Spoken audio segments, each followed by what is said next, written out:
in real life?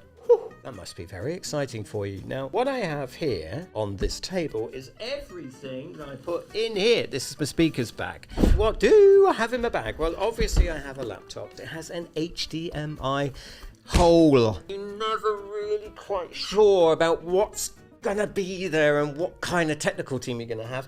Take some stuff with you. Now, I take this with me because sometimes the audio that comes out of the laptop doesn't sound great on their system. It does when you use this. Got lots of things that you can, I have no idea how this works, but the technical audio team seems to love it when I turn up with it, and all of a sudden all the audio problems seem to have disappeared. I like to take a book with me to calm down. Now, this. We have Gaviscon for my indigestion. We have a Leatherman, just in case I need to screw something down. Then I have gaffer's tape, because there's always something to tape. Dongles. I do have a VGA dongle. I have actually needed this in the last 18 months.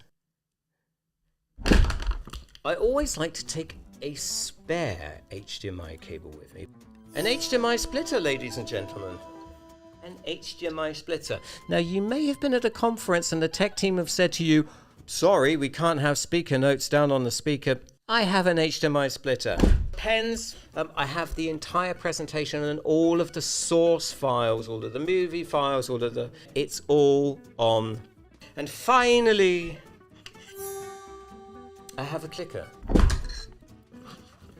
And I have a backup clicker too. So, what's in your bag? Do you have a bag? What's missing from my bag? Let me know in the comments, because I'd love to know. And if you'd like me to help you with any of your speaker needs, I'm more than happy to help.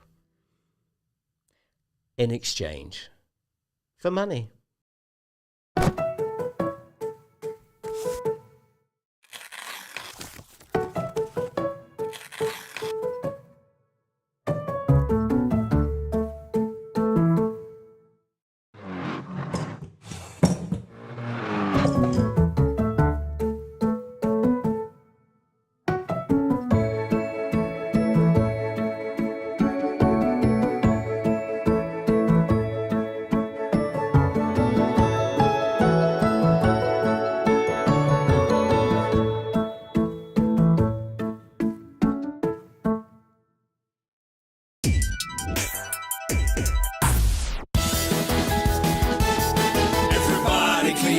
It's Speakery Notes with Marcus John Henry Brown Lovely.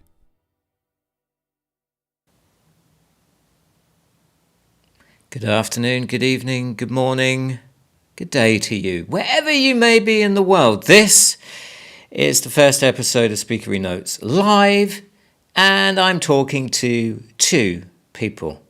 This is the part of the stream that I love. It's intimate, small, cozy, toasty, and warm. So, hello everybody. Yes, this is Speakery Notes Live, and this is the part of the stream where I wait for people to turn up. So we've got Christian. Hello, Christian. Christian in the chat. How lovely to see you. Reuven.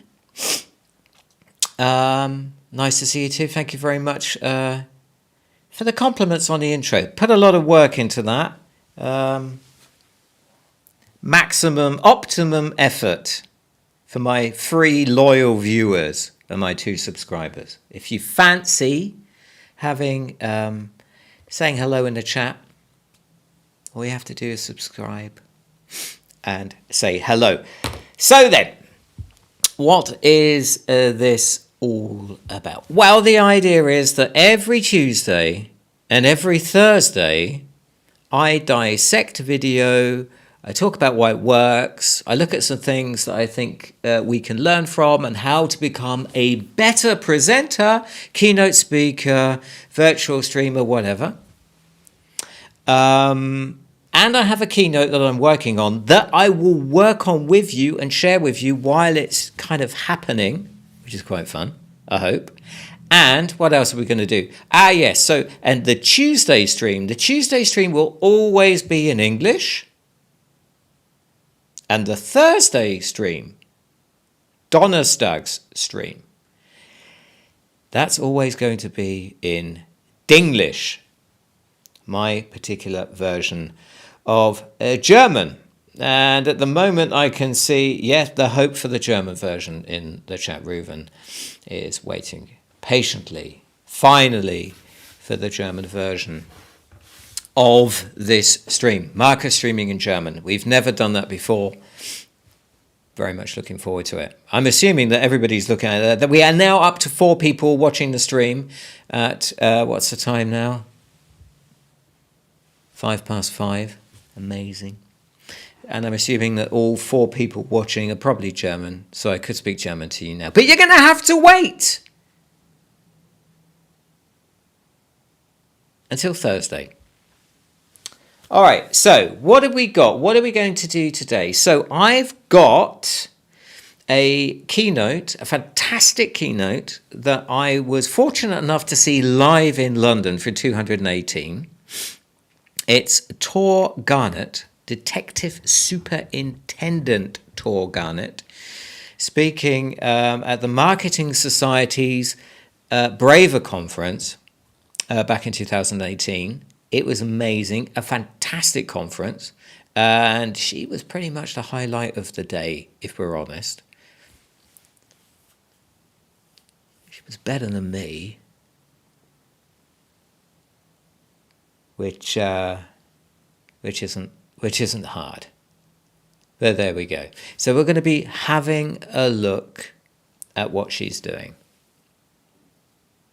In fact, we're going to have a look at that right now. We're going to put Tor Garnett, Detective Superintendent Tor Garnett, in the spotlight. Everybody clear your throats, it's Speakery Notes. Okay, so let's see if this works. It'll be an absolute miracle. All right, so we're going to have a look at Tor, and it worked. There we go. We'll have a look at what she did, and if you have any comments or questions about what it is we're seeing, let me know in the comments, and we'll pop over to chat and have a look at them as and when they come in. So this is Tor and her fantastic Braver talk. It's lovely to be in the Science Museum. I love the amount of evidence there is of extreme senses of possibility with a meticulous ability to execute, which feels like a pretty important combination. I'll give you the classic police intro. Done 10 years. Started out in Hackney. Not like Hackney is now, like Hackney was then. Then I went to Brixton, went to the Gangs and Guns Command. Went to Waltham Forest, and then most recent posting, 2 years in counter-terrorism, running all the manhunts post-Westminster and London Bridge attacks. Toughest 2 years of my life. Industrial quantities of adrenaline were pumped. Okay, well, we'll stop it there. I mean, if you're gonna introduce your talk with qualifications, I think Tor's got them. Whatever you think about the police, those are pretty impressive qualifications. And this is a thread that runs throughout her talk, which is 24 minutes long. And this is somebody who really, really knows their stuff. Let's carry on.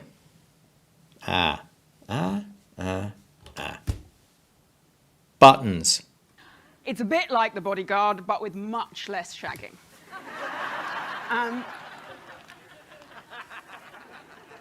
So it's lovely to be here.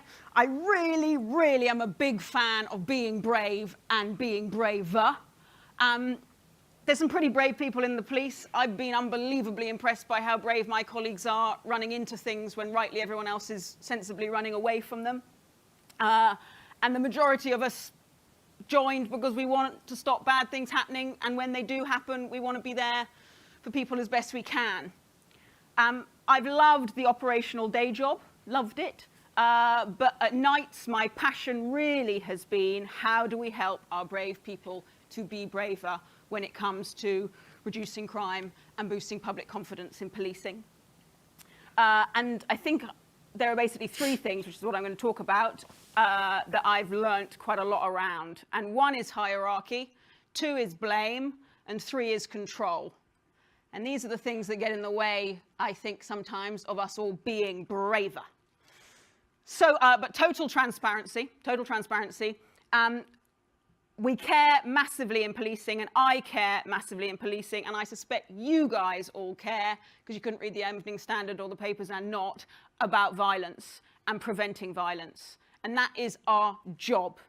Violence in all its forms, whether it be gang violence, child abuse, street violence, sexual violence, violence against our values, which is what terrorism is, violence against our property in terms of burglary, violence, violence, violence.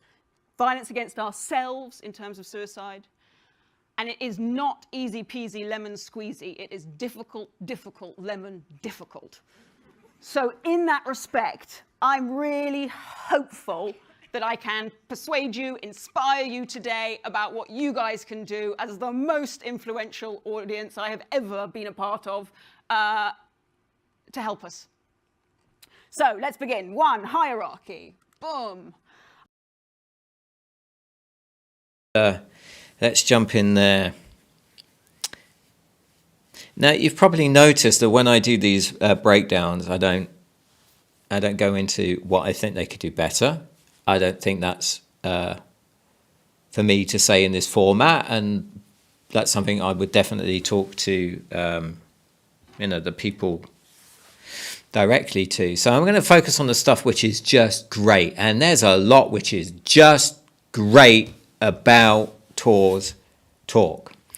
So at the beginning, we have that whole piece there. So that's 3 minutes. 3 minutes was just kind of like the prologue, warming the audience up, giving them an idea about, what to expect. Very, very clearly throwing forward the 3 acts of her talk. So there's already, in terms of the Speakery canvas, we've got the Act 1, Act 2, Act 3. And in her case, it's hierarchy, blame and control. Dramatic, a great framing of how she sees her job. And already you're kind of getting a sense of the personality, Tor's personality, right? It's coming through. She's obviously not the classic run-of-the-mill speaker. She's certainly not a Toastmaster speaker. She's a policewoman, police person, and she's very, very good at it. So let's dive into her Act 1. Let's find out what she has to say here. I used to love a hierarchy, loved a hierarchy, undoubtedly why I joined the police, love a ladder, like to know who's got the power, where's the decisions, etc., etc. But by about 3 years in, no love hierarchy anymore. Basically feels like it's a massive source of disempowerment.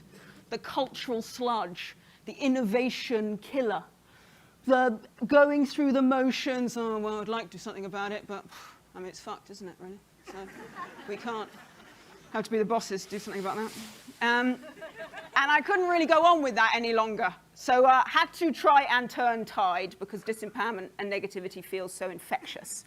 And during 20 seconds of radical courage, pitched to the commissioner that we should start the Commissioner's 100. That I'd start the Commissioner's 100, but we'd a bit use his hierarchy to help disrupt the hierarchy. So we had 5 rules. We were basically a frontline do tank, and we roamed around the 40,000 people of the Met Police like a pirate ship, trying to make things happen. Our 5 rules were...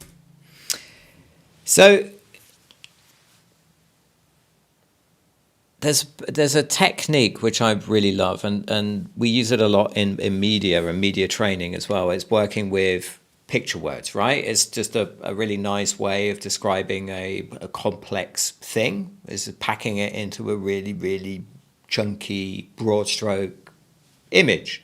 So, running around, sailing around in a pirate ship is a great way of getting people's attentions and putting a complex idea into people's minds. And Tor is really good at this. So from now on, just keep an eye out for all of her picture words. where she puts them and how she uses them to describe something which is really, really complex.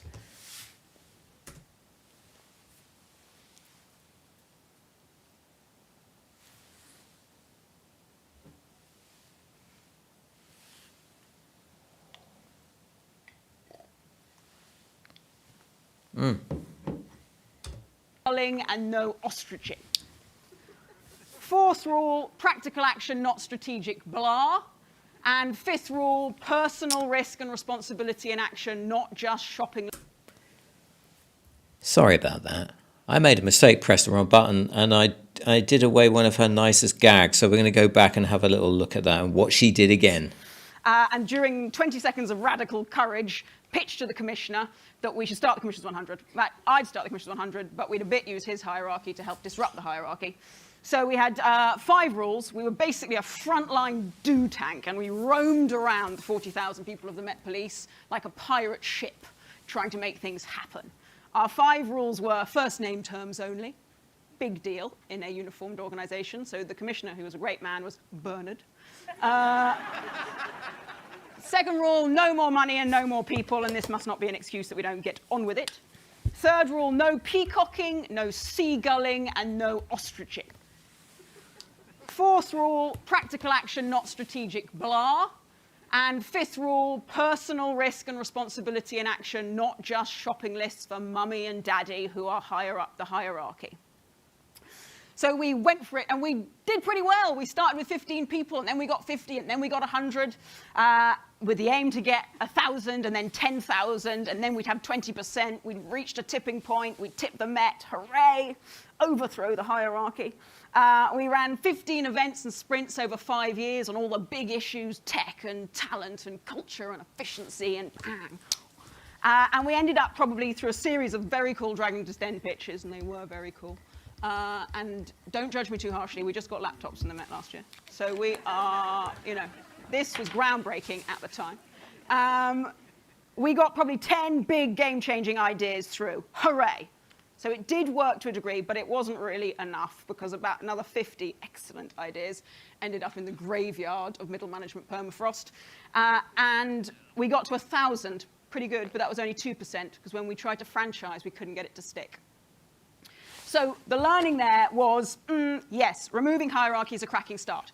So back to my earlier point, very keen to remove that in this room, therefore. So my sense often when I'm, as a police officer, and say things like, got to rush off to Scotland Yard and sound like a total dickhead, people think like, oh, good, well, okay, good. Well, she's got violence, hasn't she? That's really her job. And this is the hard thing, is that policing in itself is a hierarchy and propagates a hierarchy in society. So it is the ultimate power over our peers. We're able to take away people's liberty. But it unintentionally, therefore, often disempowers lots and lots and lots of other people who could be making a big difference too. So I just want to kind of challenge that now in terms of not the parent. Maybe back in the day when we hung out in the village or a lot of time in our family or schools or workplaces, sort of formal authority type figures like the police did have a lot of hard power. But now in a world of soft power, you guys have unbelievable levers of influence when it comes to the online and the public space. And yes, of course, the networks, social networks and the celebs, but the algorithms are pretty awesome in terms of what the brands have managed to make happen. If I see that pregnancy ad one more time. So in terms of who's actually got some real influence, you guys in this room have. So I really hope that we can work together on what we do about the violence.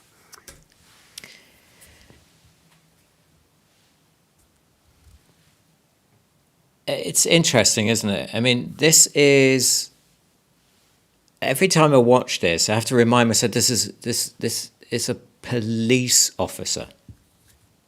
And she goes into some detail of what that means a little later on.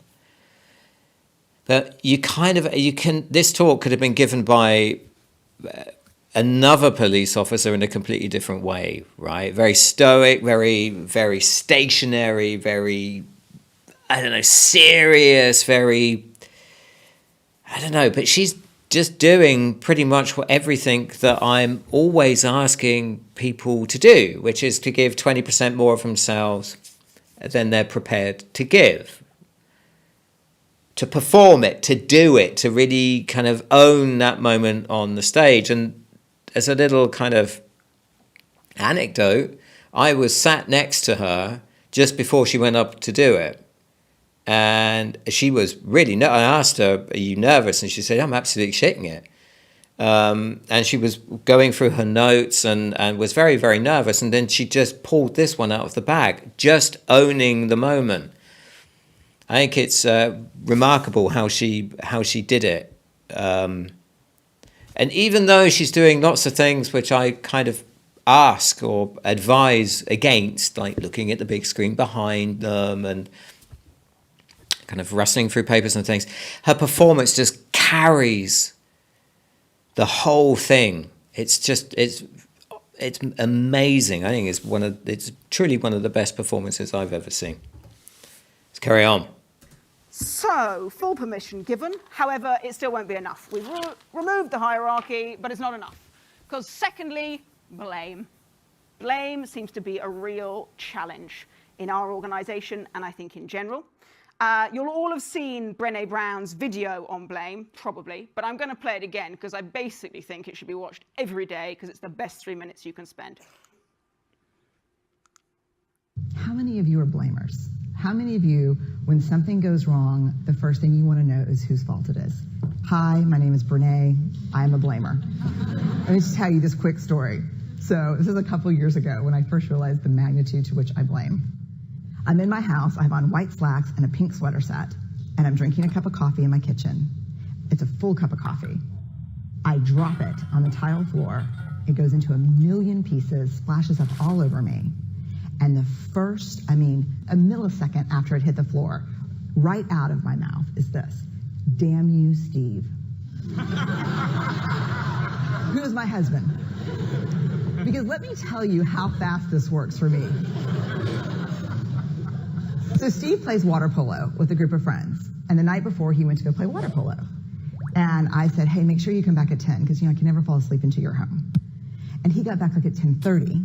And so I went to bed a little bit later than I thought. Ergo, my second cup of coffee that I probably would not be having had he come home when we discussed. Therefore,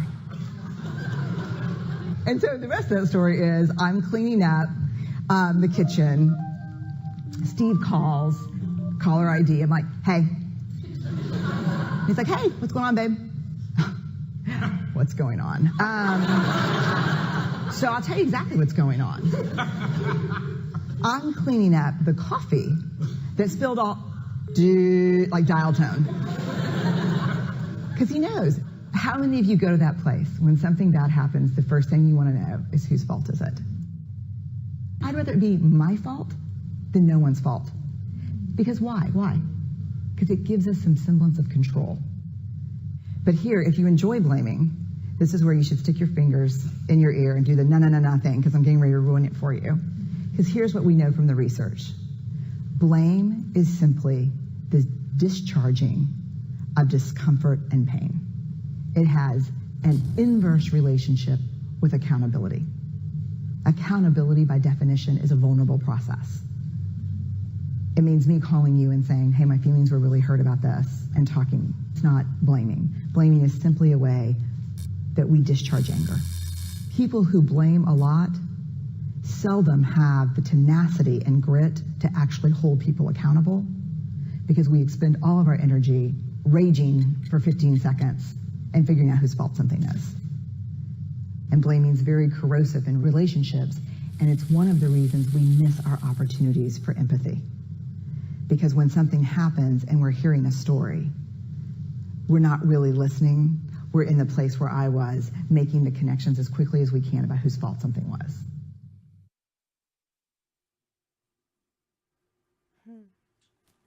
Who's a blamer? Yeah. So this is big for us because of what she says about blame being pain and discomfort leaving the body. And in policing, we hold a lot of pain and a lot of discomfort in a 30-year career. Most of us join because of trauma. I joined because at 11, my dad dropped dead on a family holiday in front of my eyes. That's a very common experience for my peers, and we want to make it better for people. When you're in it, you're dealing with people who are going through enormous trauma in terms of their background, whether that be addiction, whether that be mental health, whether that be abuse. And we're a first frontline emergency service, so we just get involved in a lot of very traumatic situations. So we hold a lot of trauma in our workforce, and it's very hard, therefore, to find the outlets of that, to move beyond blame into accountability.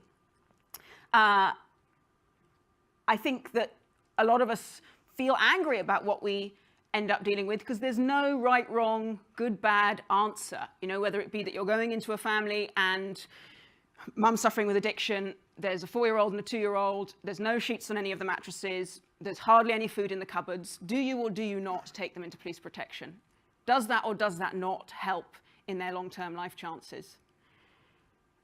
One of the toughest things for me was interviewing a paedophile who has a penchant for routinely touching up 8-year-old girls on buses, gone to prison a number of times for it. It's all on CCTV. He admitted it.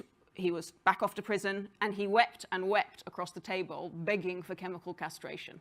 On what on earth does he do? And how does he control that? And it's an interesting wider point as porn addiction is rampant in our society and people struggle with that sort of stuff of how are we helping people and how is the criminal justice system helping people whilst also rightly doing the best possible thing for victims and to protect the vulnerable people of our society. It's an interesting change of pace, right? So the energy and the fun of the prologue and the hierarchy section of the talk is now it's like a mic drop moment, right? So she's used the video cleverly, so she's managed to give herself a break. I always like to recommend using a video for speakers just so they can take like a 2-minute break. So you can have a break, have a sip, have a look into the audience, see what's going on. A really, really good way of just taking a breather.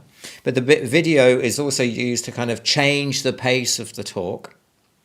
And you can see from the way that she's giving the talk that this is the part of the talk that she knows really, really well. From the 24 minutes, this section about blame is the part where she looks less... looks more, that's a German word, she looks less at her notes and just speaks it from the heart. And the things that she's dealing with and talking about are super, super important. And I can remember feeling that in the room at the time, that the energy in the room changed. It became much, much quieter. And the audience was pulled into these difficult stories. And at the beginning, particularly with the shift into trauma, where she used a personal story to really give it personal relevance. It's tough, tough, tough stuff. And the other kicker on the blaming point is that actually, as we talk to our workforce a lot about not blaming each other and being accountable or not blaming other services, is actually our job is to be a professional blamer. That's actually what we do. As in, we go into situations that you're the victim, you're the suspect, you come with me, etc. So also quite hard in a space where actually it's all about vulnerability and how do we get the best outcomes from people in that grayscale space that are masters of the criminal justice system, etc., want us to serve up a victim and a suspect. So it's a fascinating area for us. But this is the most helpful video when it comes how do we help people. So one of the things that I've done is co-founded Police Now on the basis that given the level of trauma, and that's understandable on the job that we do, maybe there's only a very few people who can do it for 30 years and not get into a blaming space. So ergo, let's open the doors and let our great leaders and people out into other professions, and let's excite more people to come in. So we set up Police Now based on Teach First and Teach for America, 2-year leadership program if you're a high-octane grad. Afterwards, by all means, go to Goldman's, but come to us for 2 years first. We'll give you 24 streets that you will be the officer in charge for, the mini chief constable. We'll train you in 6 weeks.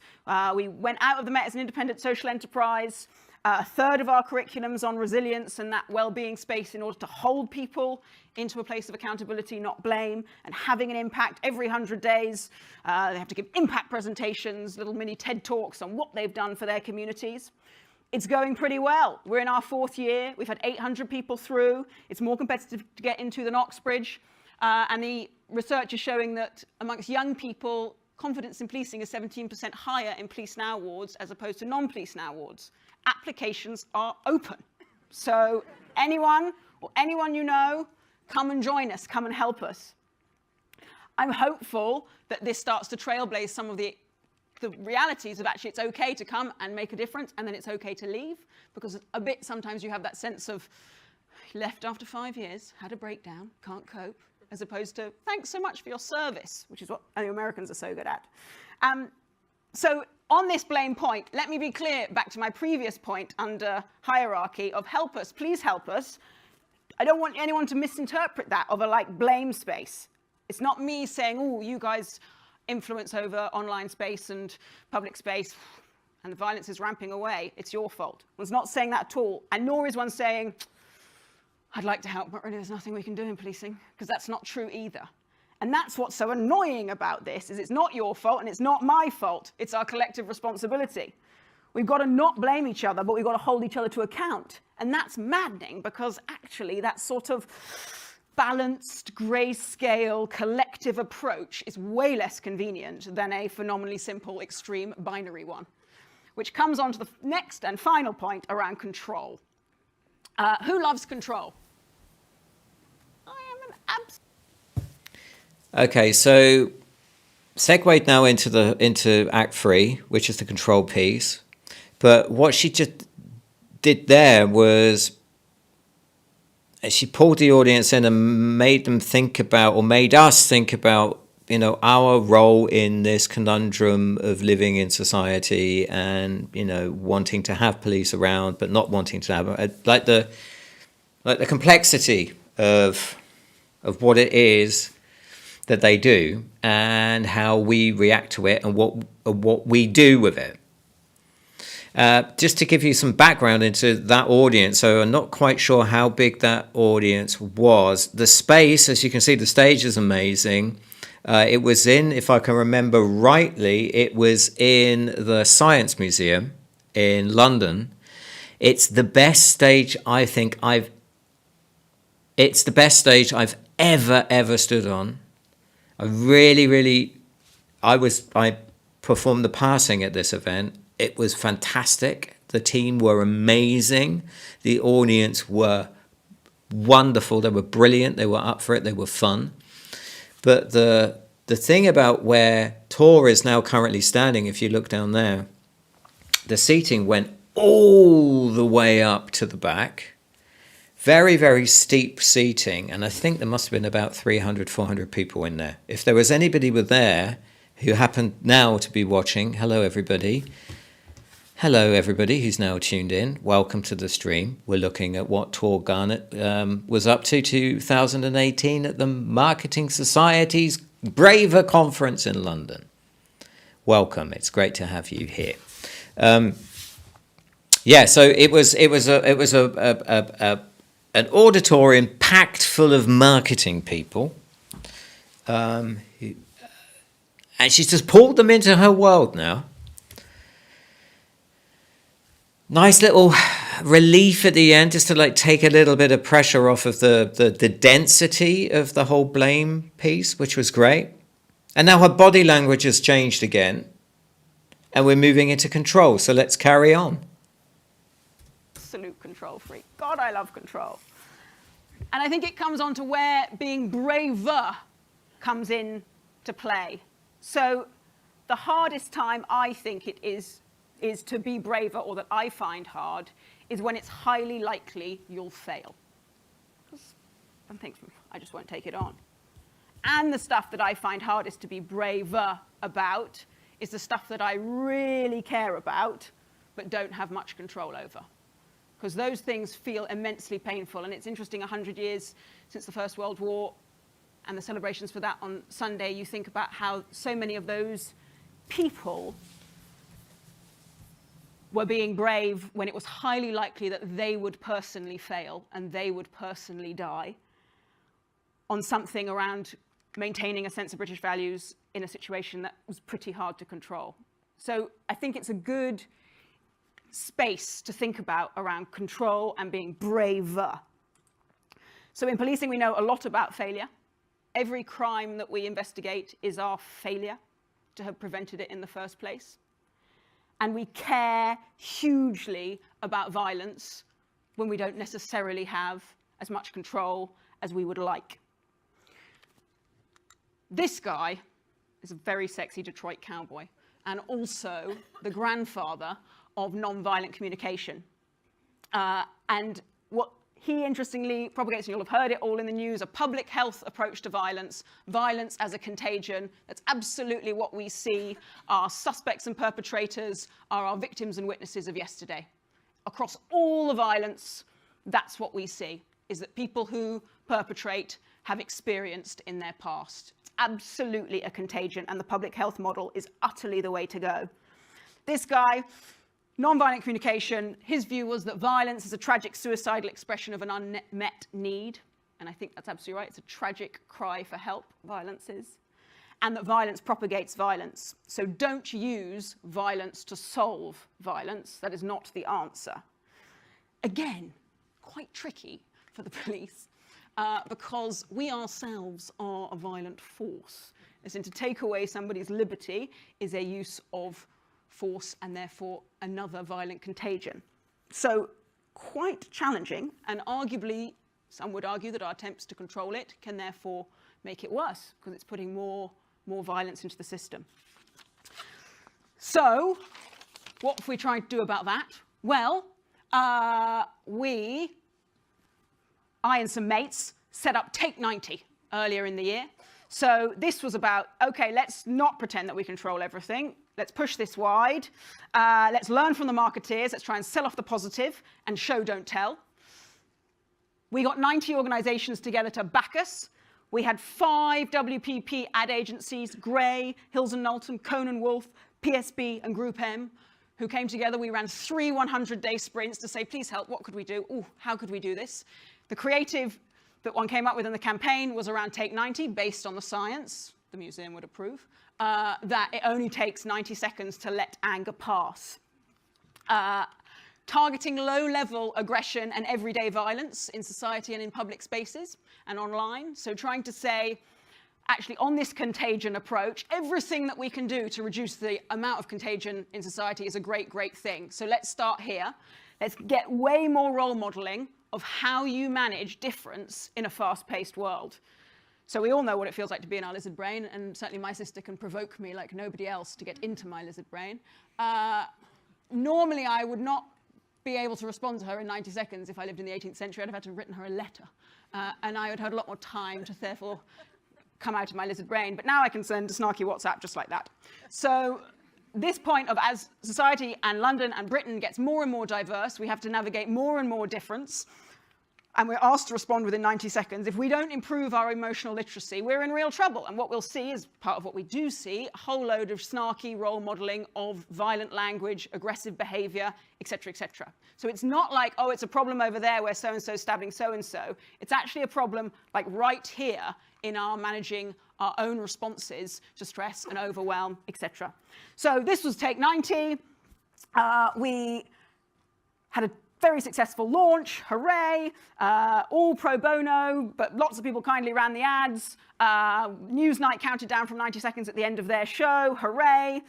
The most exciting bit was the follow-through. So 9 out of 10 young people who saw the campaign say it helped them.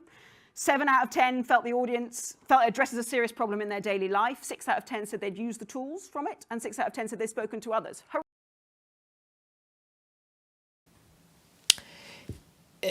We've got 4 minutes to go, and you can kind of sense now, can't you, that she knows that the time's running out. So her pace is getting a little faster.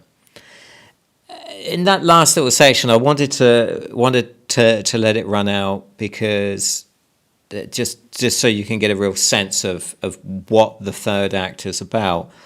You can see that she goes inward quite often. and really thinks about what it is that they were doing and what it is that they were achieving, and then she kind of like little full stopped it with a hooray, and then she carried on and then hooray, and so she's going through these things, and it just makes the how she's doing it so incredibly infectious and charming, and really, really drawing the audience in. And it's what makes this performance, these 24 minutes, so incredibly endearing, is it feels really, really honest. It's a real, honest, authentic presentation about stuff that she's passionate about and interested in. So let's let her finish off the 4 minutes and then think about how, what the takeaways are. Hooray, but we need more exposure. So if you're thinking at all, okay. Oh, hang on. This is my favorite, the crab. It's very friendly. Cross and then very friendly. So if you're thinking at all that you might have a kernel of idea about influencing violence, and you realize that there's no hierarchy and the police and mummy and daddy have not got this under control and can't solve it all single-handedly and alone, that maddeningly we can't blame them or anyone else for it either, and worse, we'll probably all fail. Still, let's do it. Please help us. Anywhere that you can get this, hooray. And in fact, you'll have way better ideas. Steph right here is our head of marketing. Purpose-led brand partnerships. We are in. We are so keen for that. Here's my final shares on what I've learned about being braver. And I, definitely have total failures of courage. And many, many, many, many people in my organization braver than me. But this is what I've learned about some of the be brave in the organization. One, expect the wall of no. Feels like contractions in labor. I don't know, I don't have kids yet. But there seem to be a certain number of bricks that you have to just get through. So just like get on with it, suck it up, don't take it personally, keep going. In the end, you'll knock down all the bricks. I'm a big fan of relentless positivity and enthusiasm when it comes to the wall of no. That's hard because sometimes it makes me exhausted and very whiny. This is my phone screensaver in an attempt to remember that these are my choices, and maybe it's altruism, probably it's ego. But I've chosen to do this, and therefore I must find other outlets for my pain. 3, hashtag never settle. Not working out for me that well on the dating front, but when it comes to being brave at work, I think it's a winner. People are constantly trying to sell me grubby compromises, and I'm always saying no deal. And then this, the most powerful one, the front step of Saatchi & Saatchi is nothing is impossible, and the power of repetition and priming, which you guys know more about than anyone. So let me end on that. If the power of repetition and priming is where it's at, let me just say one more time, as the marketeers of Britain, your contribution is utterly mission critical when it comes to violence, and we long to work out how we can help you and help us to sort that out.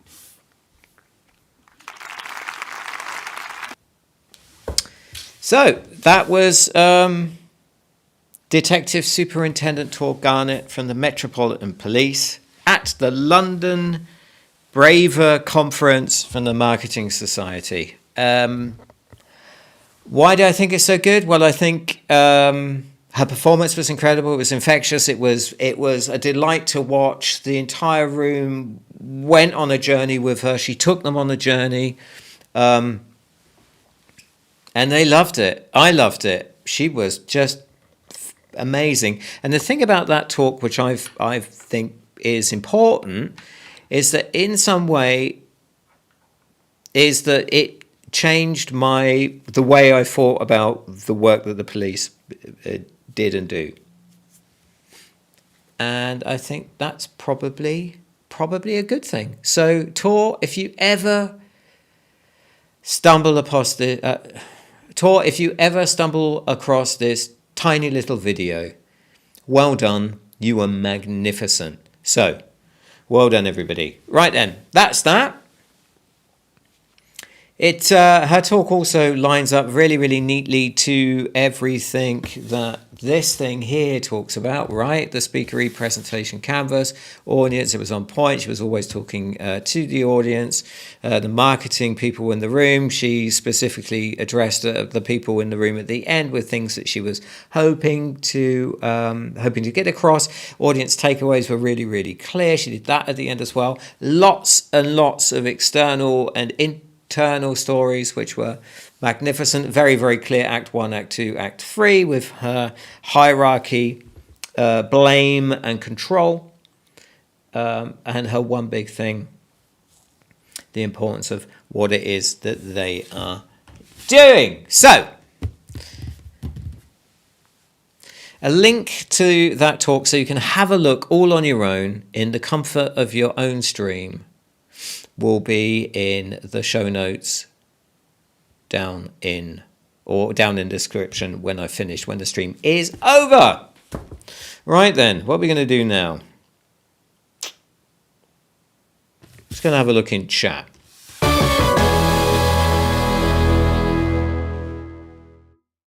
Okay, so only a couple of people in chat. You may have noticed that I've turned the subscriber thing on in chat.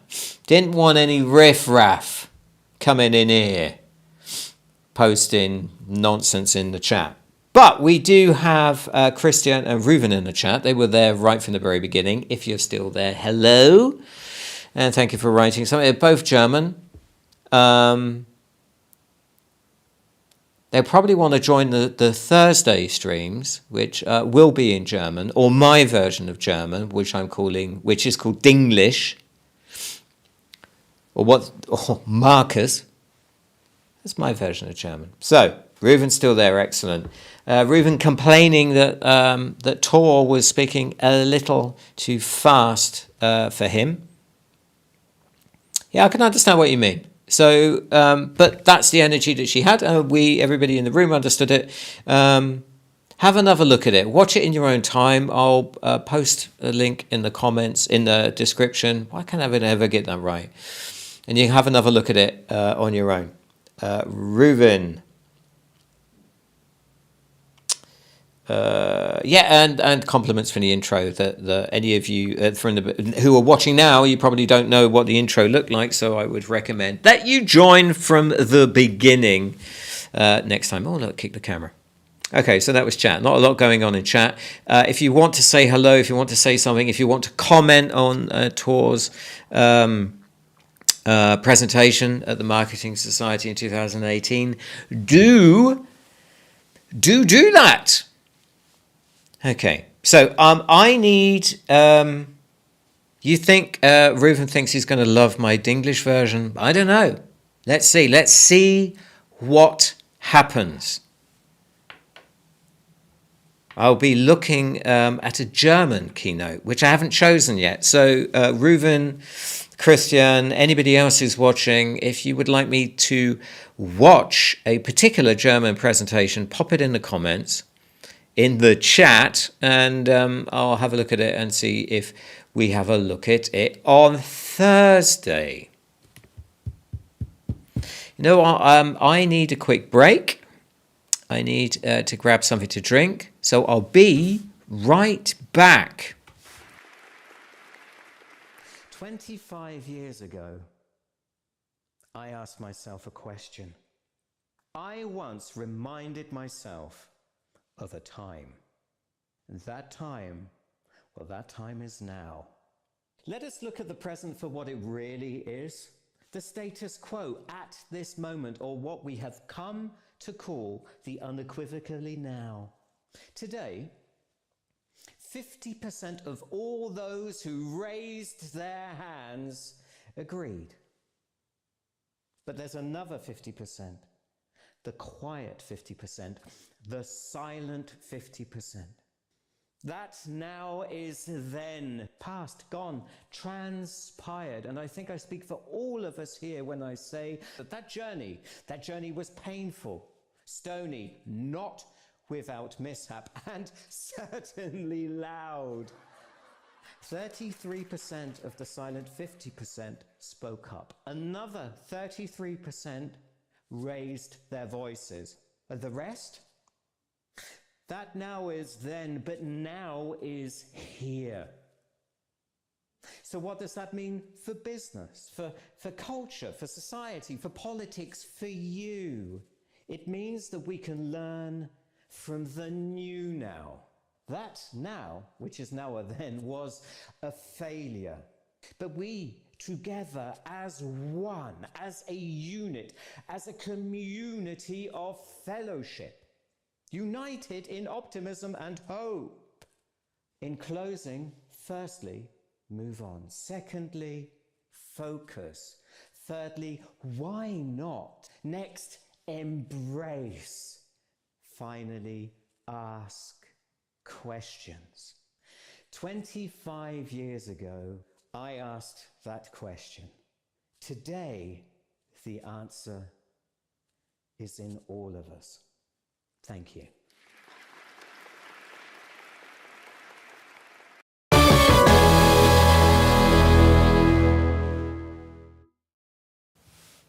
Right then. Oh, look what's happened to the camera. That's good. I thought, oh, dearie me, my camera's gone all funny, look. Hello, everybody. Look, my camera's... goodness gracious me. Let's see if we can get the camera back into position. Oh, there we go. Blimey. Should we have another go at that? We'll edit that bit out. Get rid of that in post.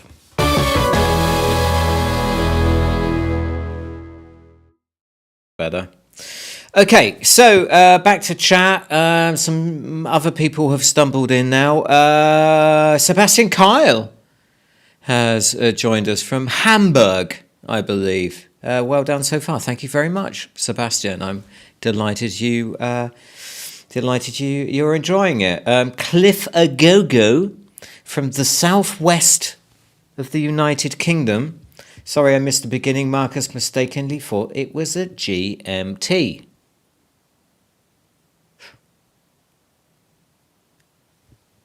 Central European, my friend. Tune in next week at 5 Central European, Clifford, and you'll see the beginning. Mike Hall. Thanks, mate, for this session. Always learning. My absolute pleasure. Mike, you know I am always happy to help in exchange for money. I'm not getting paid for this. I wonder when we get the super. When do I get the super chat? Probably when I've got thousands and thousands of subscribers or something, which is about a decade away, I think. Did you notice that video that I just played of this one here? 25 years ago, I asked myself... That video. I weigh 10 kilos more in that video than I do now. Look at this. Look. It's all gone. It's all gone, look. Look, it's gone. Zero alcohol, my friends. Zero alcohol. No more booze. It's all gone. It's all gone. Apparently, I'm now what they call fat skinny or skinny fat. I don't quite know what that's all about, but that's what I am. Anyway, so I bet that's pretty much why I haven't been doing any videos this year, because I was fat. So I decided to lose some weight. Counting calories. No more booze. Still off the booze. I am still off the booze. What else? And running. I've started running again. So nearly 10 kilos. My wife has done 10 kilos. Well done, Bernie. Yeah. So what are we going to do now? I know what we can do now. I'm going to do... Here's something else. So if you're interested in some other things, I have this thing. Everybody clear your throats, it's Speakery Notes. Right then, so what we're going to do now is we're going to learn from something, and I'm going to try and find it here. I had it all set up actually, but it's gone. So I found a video. You know how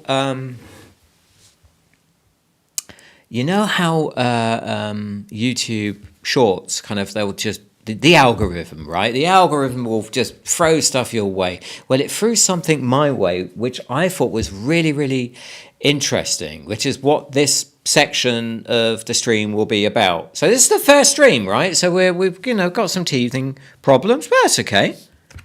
Doesn't matter. We'll edit it out in post. It's only us. How many people are watching right now? It's only the 4 of us. It's fine. Absolutely fine. See, I'll edit that out and do this. It's only the 4,000 of us. It's fine.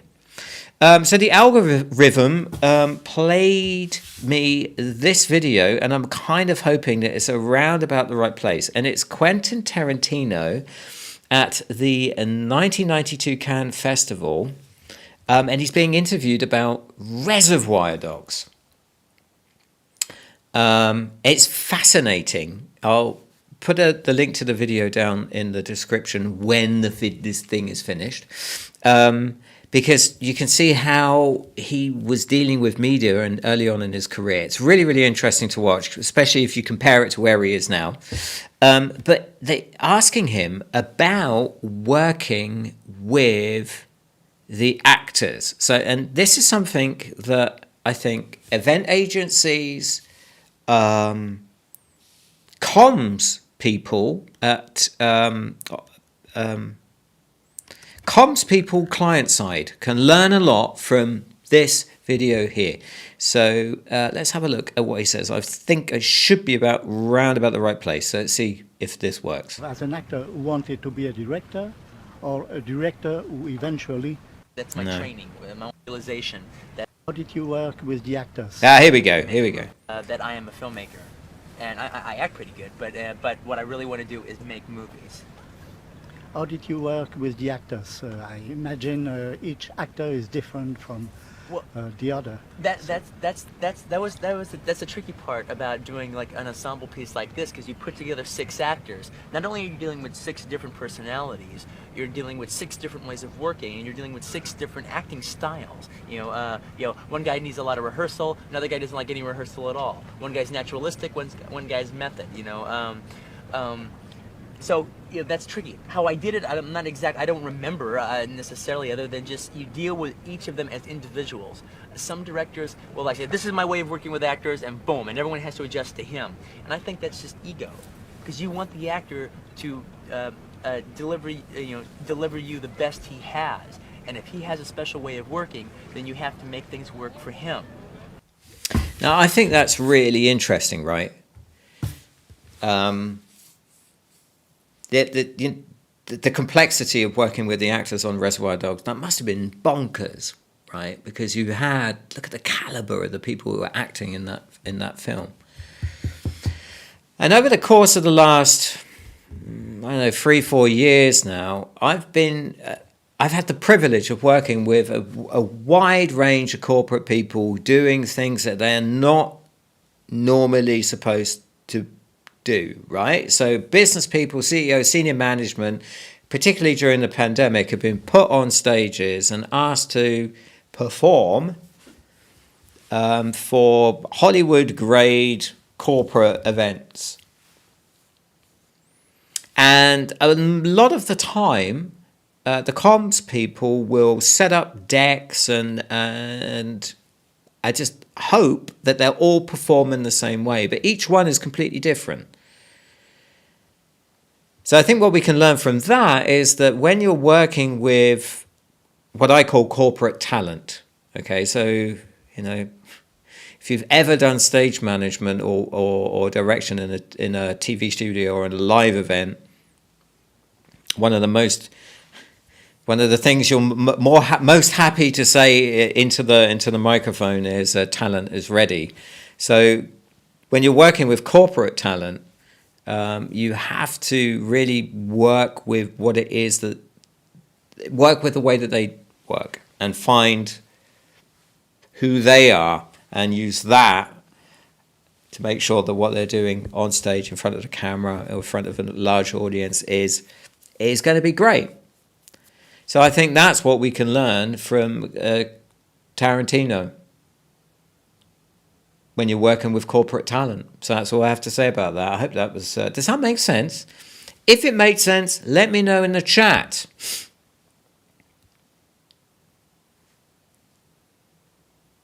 Moving on to the next thing. What is the next thing, everybody? Anybody know who's got... What am I doing now? We've done Spotlight, we've done Learn From, we've done... I know what it is. It's time now to look at the keynote.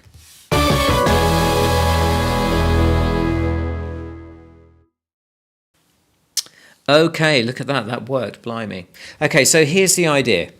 So over the course of the next couple of weeks, months, whatever, I'm going to work on a new keynote. One of mine, something that I am going to do at some point. And I'd like to share the process of how I make it and how I write it and some of the thinking that goes into it with the Speakery Notes live audience. All 5,000 of you now. So at the moment it has the working title of corporate artist, but that's going to change. I think that's it. What it is going to be is something along the lines of corporate talent. I think that's what it's going to be. But I'd like to share with you now where I am with it and what it currently looks like.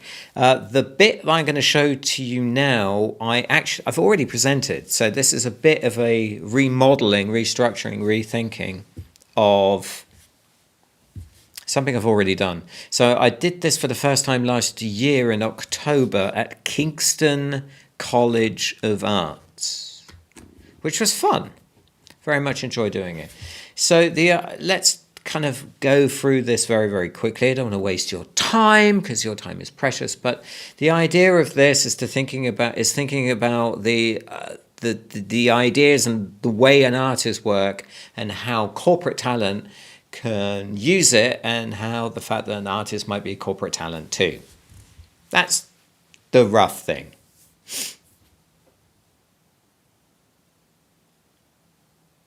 Probably didn't need the video, to be honest. What video are you talking about? The Tarantino video, Sebastian. Of course we need the video. That's not my idea, but I think that's a really, really interesting thing that that Tarantino pointed out there in terms of working with corporate talent. Anyway, but thanks for your input, Sebastian. It's always lovely to see you in the chat. You glorious human. Das schaffen wir. All right, okay, so some of this is based on this keynote I'm working on. It's all based on the Speakery canvas. So if you've not used the canvas yet, then do have a go. So the thing starts off. So I'm thinking about corporate artists, businessy stuff. And why doesn't this work?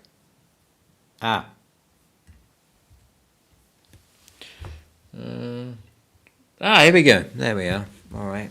Just learning the basics. Just learning Reality. Hello. Okay, so the corporate artist, corporate talent thing. So it starts off, and I'm going to be talking about the Duke of Milan. Now, interesting story here is that the Duke of Milan was looking for somebody to engineer him some things. Milan at the time of the Renaissance was a dangerous place to be. You needed weapons and irrigation and water and bridges and moats and all those kinds of things. Dangerous place to be, needed some stuff. So that's not that. So he put out a job spec. So the job spec at the time, what would Stepstone at the time of Milan at the time of the Renaissance be? Not quite sure what that would be, but he sent out a job spec and let it be known to the world around him that he was looking for engineers. Now, he got a very, very impressive application. It was a numbered list a beautifully penned, numbered list. 10 things, beautiful things, 10 beautiful things that were reasons why this person should become the engineer for the Duke of Milan.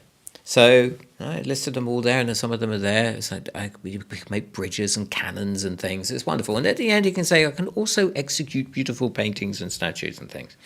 So and the Duke of Milan was so impressed with this job application. He said, come on, let's have an interview. And he had an interview, and he thought it was great.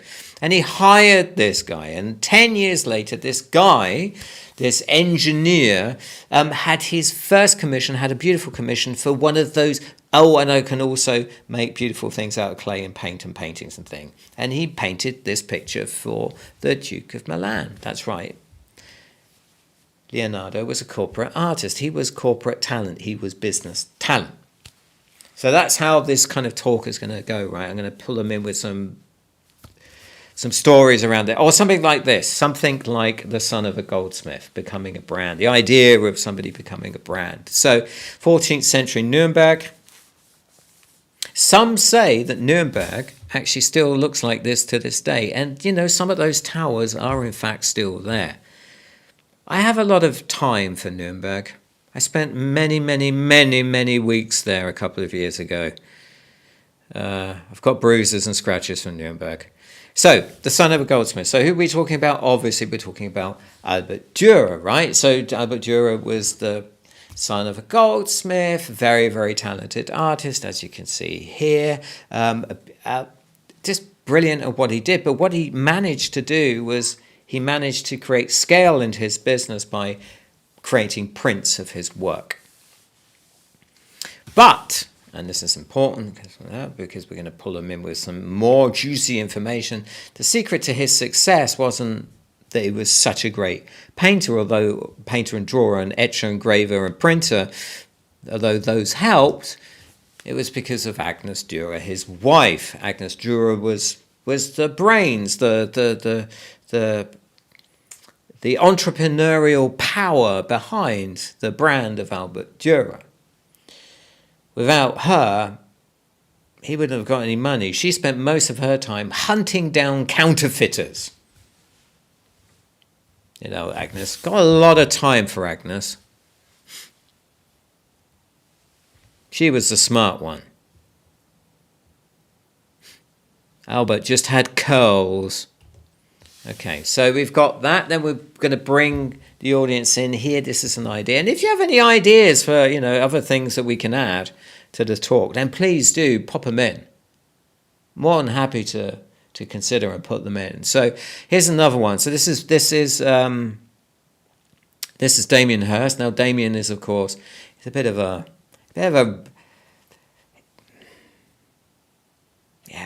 split opinion on Damien, right? You either love him or you hate him. Let's talk about this skull, though. So this skull, how many diamonds did I have? 8,600 diamonds. That's nearly as many diamonds as viewers are watching this stream right now. And it was estimated at 7 to 10 million pounds. I'll say that again, 7 to 10 million pounds. Okay, and the piece is called For Heaven's Sake. For heaven's sake, what on earth was he? How on earth did he? I mean, that's just the production of the thing, right? That amount of money. But all he was doing was leveling up. If you look at his career up until that point, every single piece he was using, he was making a piece, selling it large, taking the money, making a bigger thing. Selling that piece, making it large, selling a bigger thing, until he managed to get to the diamond skull. And basically all he was doing, it was leveling up. So I don't know if anybody watching this knows what this game is. I certainly hope so. But this is Diabolo. And if I remember rightly, that must be Diabolo 2. Now you spend most of your time running around in Diabolo 2.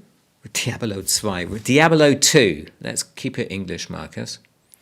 So you're running around in Diablo 2 and you're trying to pick things up and use them, and your character will probably say, I can't do that yet. So all Damien Hirst was doing with For Heaven's Sake was just leveling up until he could produce work such as For Heaven's Sake. And that's something that this gentleman does. Mr. Beast was doing this too. Mr. Beast has completely understood how to manipulate and manipulate the videos. Mr. Beast has understood how to manipulate the algorithm, the YouTube algorithm, and create greater, more engaging pieces of work that the algorithm loves, but also the audience love. And he's scaling up all of the time until he can recreate Netflix TV shows. And that's what scaling up is like. That's what leveling up is. And I think we're seeing that corporate talent is doing that too. So that's like the first couple of minutes of my corporate talent presentation. I'm going to carry on working on it, and I will show some more of it next Tuesday. I'll probably be working on the German version of it for Thursday. So then, how long was that? That was, okay. So we're coming to the end of my time. That's basically it. That's all I've got to say, really, for this section. Let's go back over to the chat, and I'll read some comments, and then it's time to probably say goodbye.